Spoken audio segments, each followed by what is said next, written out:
Welcome to the team mock draft of the Miami Dolphins, who are my favorite football team, so I know a bit more about them than every other team in the league. Not to say I don't know much about the other teams, I know everything.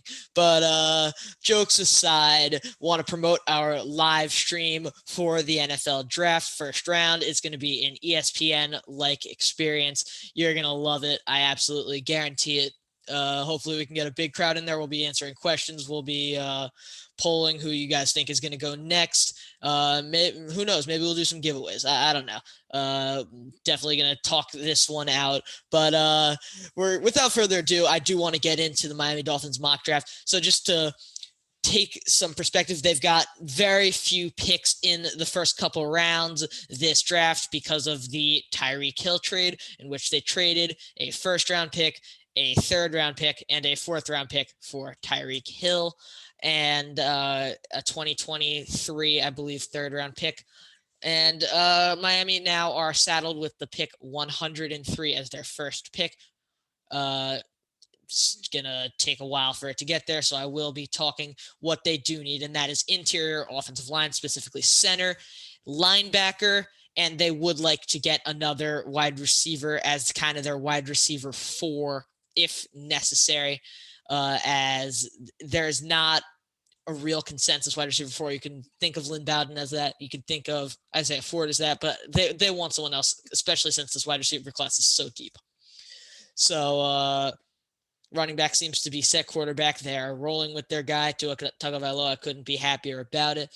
And the offensive line, interior offensive line, is the number one thing that I'm going to be looking at, and definitely where I'm going to be aiming for the first round. So I'm just going to circle in on that right now. And if there's a good tackle, I will definitely be interested in taking that good tackle. So you see here, I'm looking specifically at center here. And I like Alec Lindstrom out of Boston College because he played in the same offense. That's what I'm going to do. I'm going to take Alec Lindstrom out of Boston College. He played in the same offensive line that was coached by new Dolphins offensive line coach Matt Applebaum. I think that works very well, which is why I was really aiming for Zion Johnson before the Tyreek Hill trade, because that was exactly what it was. And now look at that. Just like that, there's another Dolphins pick. So just to bring you guys a little bit more insight on the Alec Lindstrom pick, Boston College offensive line coach Matt Applebaum took the job up with the Miami Dolphins, and I think that will definitely signal that they're looking in that area. Now looking in the linebacker spot, Brandon Smith is a little bit tempting, but I'm actually going to go with Damone Clark. I really like him out of LSU, and he was excellent in their championship winning season. Hasn't quite lived up to it again, kind of like Derek Stingley, but he had a good season again this year, and I think he's a very interesting player. Definitely could slot him in the inside. We'll probably switch off with Samuel Agavigan and potentially switch off with Landon Roberts, Jerome Baker as the normal starting middle linebacker for sure. I think having a guy like Damone Clark would do really good things for the Miami Dolphins. So now they've got both of their positions that they really wanted filled, which can leave them to work on either the inside D line, potentially edge if they can find something really tempting, and then I would like to attack the offensive tackle position. Not a lot of picks left, though. I believe I have 2 picks left.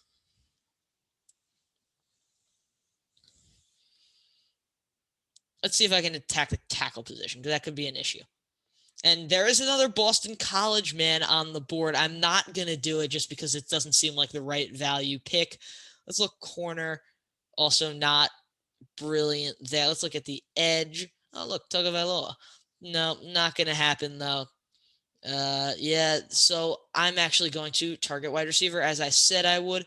Oh, look, Kevin Austin. I liked Slade Bolden. He did play with Tua Tagovailoa.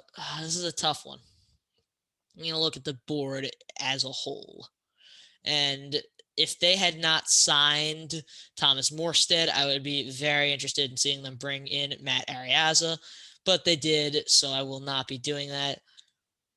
What I'm going to do here is I'm going to bring in Neil Farrell, another LSU player. He's a good complement to Christian Wilkins. I don't think he gets in the lineup this year. It's a 6th-round pick, but he's a good complement to Christian Wilkins if need be. And if Zach Sealer goes down, more likely than not, we will see Neil Farrell slot himself into that line. He's in my top 100 on the big board. I don't know why he fell down this far, but I like him a lot. And now I believe the last pick I have on this board, I'm going to be taking a wide receiver, and I'm not going to take a speed demon. I'm going to take a bigger guy, and that is Dontario Drummond out of Ole Miss. He was Matt Corral's favorite target this season, and that completes the Miami Dolphins mock draft. We will see the final board momentarily. Look at that. Lions took Malik Willis at 2. Wow. But Alec Lindstrom at 102 to center. He will replace Michael Dieter this season. Damone Clark will definitely split time with Landon Roberts and Samuel Ogbavagin. Neil Farrell to kind of slot in and help out the defensive line when need be. Raekwon Davis has had injury problems. Zach Sealer was one of the best PFF graded defensive tackles last season, but I don't expect him to keep that going this season. Hopefully he can prove me wrong.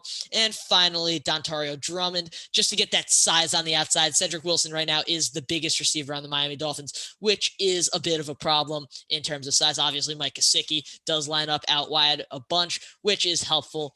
But really, what the Miami Dolphins, if you're a fan of the Dolphins, look forward to the draft, yes, but don't get your expectations too high as to what you're going to get. You're not going to be getting a top all-pro rookie player this season, as they only have the 102nd pick and behind. Just be content with Tyreek Hill, and fins up. Thanks for watching.